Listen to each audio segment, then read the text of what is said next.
confrontation ethnique. D'abord sur la problématique, il faudrait se demander quelle est la part réelle du religieux et de l'ethnicisme là-dedans. Est-ce que le religieux et l'ethnicisme sont des éléments déclencheurs ou des éléments d'exacerbation de ces conflits? Ou bien on serait beaucoup plutôt tenté d'aller vers le concept de manipulation des symboles religieux pour des motifs politiques, tel que cela se manifeste aujourd'hui dans plusieurs régions de l'Afrique, notamment le bassin du lac Tchad, l'Azawad, le Massina, pour se rendre compte d'un fait. Le fait est très simple. Comment les groupes armés, les acteurs dans les conflits ethniques et religieux se sont appropriés des espaces hors des cadres frontaliers fixés par l'État national jacobin. Il vous parle de bassin de la Tchad, il vous parle de Massina, d'Azawad, c'est-à-dire la réactivation d'imaginaires historiques, de territoires préexistants et des cadres territoriaux préexistants à l'État post-colonial. Donc c'est là véritablement la problématique des frontières qui se pose, avec la manière dont les groupes se sont appropriés l'absence de frontières naturelles. L'État-nation jacobin, donc dans sa version africaine, présente là tous les éléments de ces dysfonctionnements. Et la question centrale, c'est le choc entre le principe de souveraineté et le phénomène de la transnationalité progressive des acteurs. À travers trois cas, rapidement parce que le temps nous est compté, je vais essayer d'illustrer cela. Premièrement, le cas du Niger avec la région de Difa et les implications des exactions de Boko Haram sur les pays du bassin du lac Tchad. Et en termes de prospective, nous interroger sur la confrontation inéluctable future entre ce que j'appelle le choc des extrêmes en Afrique, entre l'islamisme radical qui tôt ou tard va se confronter aussi au protestantisme radical et conquérant. Et cette situation-là se trouve dans plusieurs pays, notamment au Bénin, il y a des risques, en Côte d'Ivoire et ailleurs. Et enfin, je parlerai de la situation aussi au Mali. Pour la région de Difa, cette région a été le théâtre de la rébellion des Toubou, qui a fait régner l'insécurité de 1994 à la fin de 1998, date de la signature des accords de N'Djamena. Et en réponse à cette rébellion et aux exactions commises sur les populations, certains groupes ethniques, les Arabes et les Kanouris, se sont armés et d'autres ont constitué des milices. Le cas le plus connu étant celui des milices Peul, des miliciens Peul dans cette région. Et à l'issue des accords de paix, les rebelles et les miliciens furent intégrés dans la garde nationale, pour le cas du Niger. À partir de 2000, la situation s'est sensiblement améliorée, mais il n'y a pas eu une politique systématique de récupération des armes, ce qui a permis la survivance de deux foyers d'insécurité.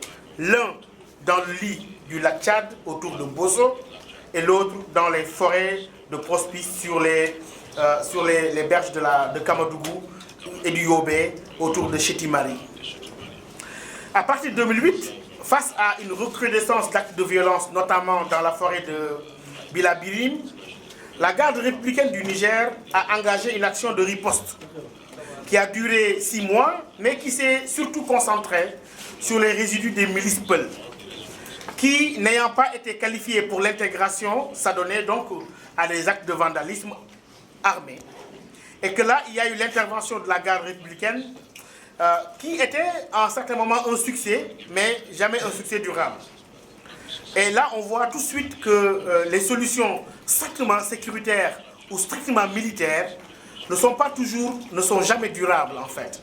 Ces solutions permettent de régler le problème en un moment, mais pour qu'une paix durable puisse s'instaurer, il y a toujours le dialogue qui s'impose, d'où la parfaite pertinence de notre thématique de ce matin. Mais après l'intervention de la garde républicaine, beaucoup de jeunes ont quitté donc le cadre du Niger et sont allés au Nigeria, où il y avait des affrontements fréquents qui opposait les agriculteurs et les éleveurs à un autre type de conflit récurrent, les nomades et les sédentaires. Hein. C'est un conflit presque de type anthropologique, le conflit entre les nomades et les sédentaires. Ce phénomène, vous avez vu récemment en Côte d'Ivoire les conflits communautaires qu'il y a eu. Donc ce phénomène a entraîné l'existence de milices d'autodéfense et la circulation d'armes de guerre, créant un environnement propice pour la naissance et le développement d'organisations terroristes sous l'influence de l'actualité internationale. L'existence de conflits latents, la présence d'armes de guerre, la montée internationale de l'idéologie djihadiste et le fait que le nord-est du Nigeria est un foyer d'islam militant qui accueille des milliers de talibés ou les mahadjiri, comme on les appelle, dans ces multiples écoles coraniques. Tout ceci fait que nous sommes là dans une situation où il y a une imbrication avec entre une dimension ethnique et une dimension religieuse, l'une manipulant l'autre, et que finalement, ce que ces groupes ont compris, c'est toujours de ne plus faire des opérations à portée globale. Même Al-Qaïda a complètement opéré une mue après l'expérience d'Afghanistan. Il ne suffit plus maintenant de faire de grandes opérations à visée globale, mais on cherche des conflits ethniques, locaux, tribaux ou irrédentistes. On les couvre de manteaux islamiques, on les islamise. De ce fait, on invite l'Occident dans le piège de l'intervention ou de l'interventionnisme. L'intervention va provoquer de la frustration, donc de la radicalisation, et la roue continue à tourner. À partir de 2010, sur le cas du Niger, la situation économique de la région de Difa s'est dégradée, en particulier en raison des inondations de Kamadougou, Yobe, survenues successivement et pendant 4 saisons en 2010, 2011, 2012 et 2013. Ces inondations ont constitué une véritable catastrophe et ont créé un chômage massif chez les producteurs de poivrons. C'est la denrée qui tient l'économie locale autour de Difa. D'ailleurs, il y a une interdiction de la commercialisation du poivron et du poisson pour couper les sources de financement de Boko Haram. Ce qui, en même temps, a tué complètement l'économie locale, ce qui fait que Boko Haram redevient le premier employeur de la région, avec des salaires plus intéressants, avec des motos, etc. Et cette fois-ci, en majorité, qui sont des ressortissants de la communauté Kanouri.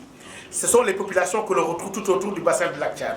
Et vous voyez que la transfrontalité, là, entre le Niger, le Tchad, le Cameroun, vous ne pouvez pas faire le distinguo, bien qu'il y ait les frontières de l'État post-colonial. On trouve les mêmes populations autour de Maïdougouri, ces Kanouris-là, on les retrouve à Difa, on les retrouve vers Maroua et Garoua, on les retrouve dans certaines îles du lac Tchad, comme Mikirié, etc., d'où partent ces kamikazes, notamment des kamikazes femmes, malheureusement de plus en plus. Et certains jeunes, après un retour au Nigeria, ont rejoint les foyers de crime organisés à Bosso et notamment toujours à Chetimari, dans cette région de Difa.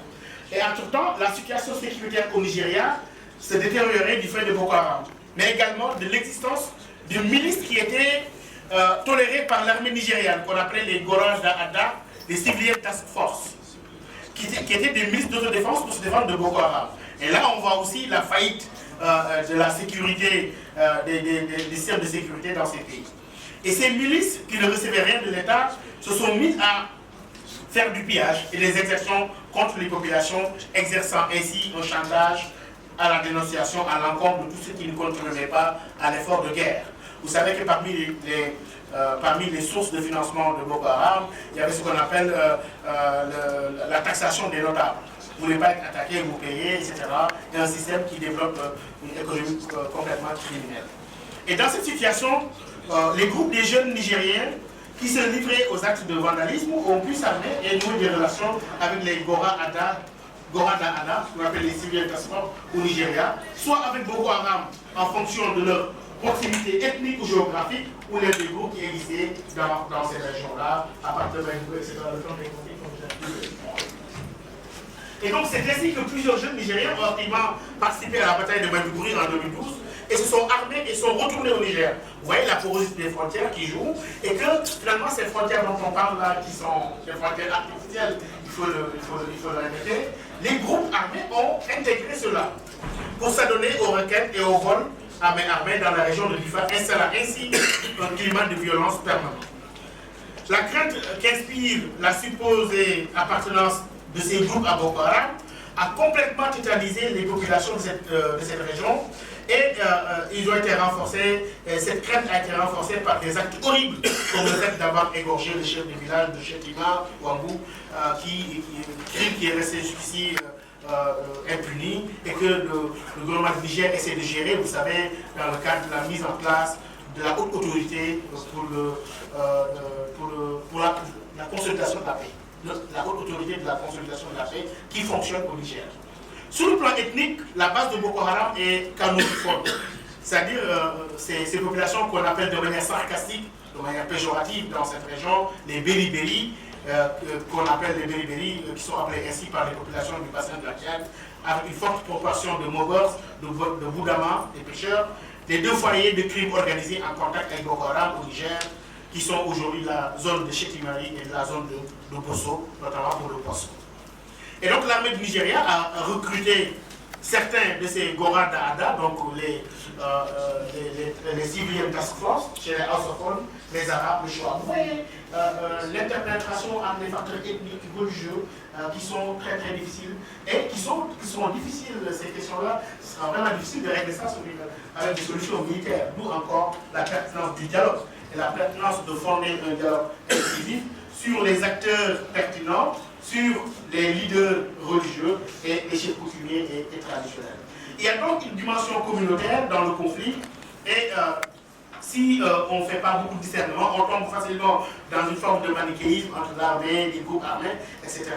Alors que la question est beaucoup plus complexe. Là aussi, le dialogue est fondamental et les solutions militaires ne feront qu'envenimer la situation déjà tendue. Le deuxième point, c'est le futur choc des extrêmes.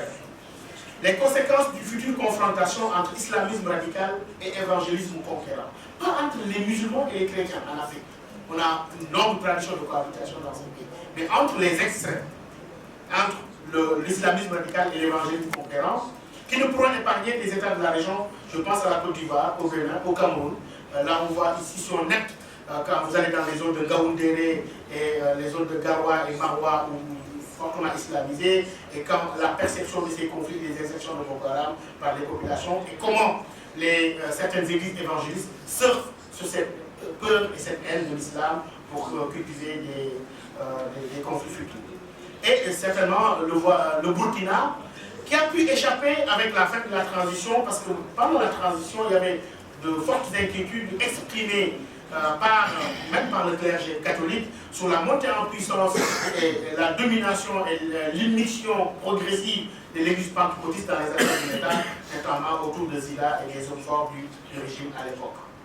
Et donc ces réseaux de solidarité confessionnelle se substituent dans bien des cas aux États, dans le travail social, ne sont pas toujours sans lien avec des phénomènes mafieux et de l'économie parallèle allant du blanchiment d'argent au narcotrafic.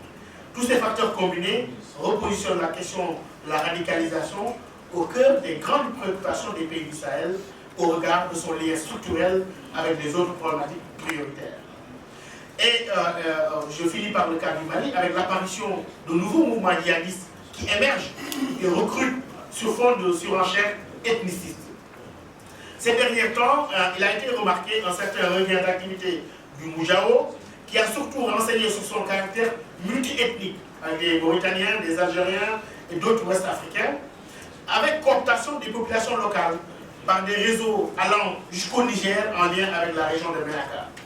En fait, dans cette région, les Peuls ont des relations heurtées avec les Touaregs, surtout sur les parties du territoire malien frontalières avec les régions du Niger, comme Tawa.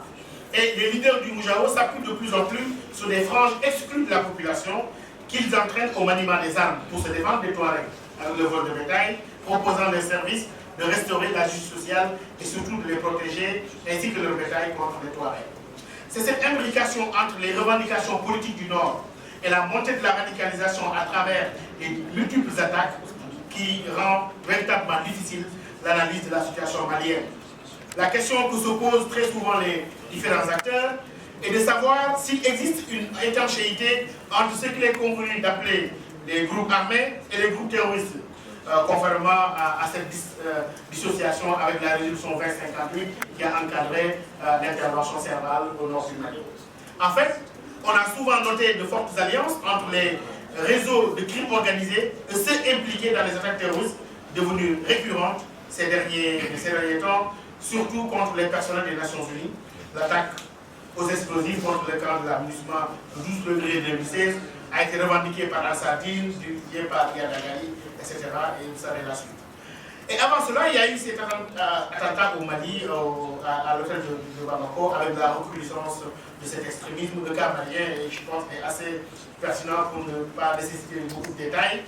Et l'émergence de personnalités djihadistes comme Amadou Koufa avec le Front de libération du Massina, qui aussi s'installe dans cette logique imaginaire du Massina, la restauration de la dynamique de Cheikh Amadou.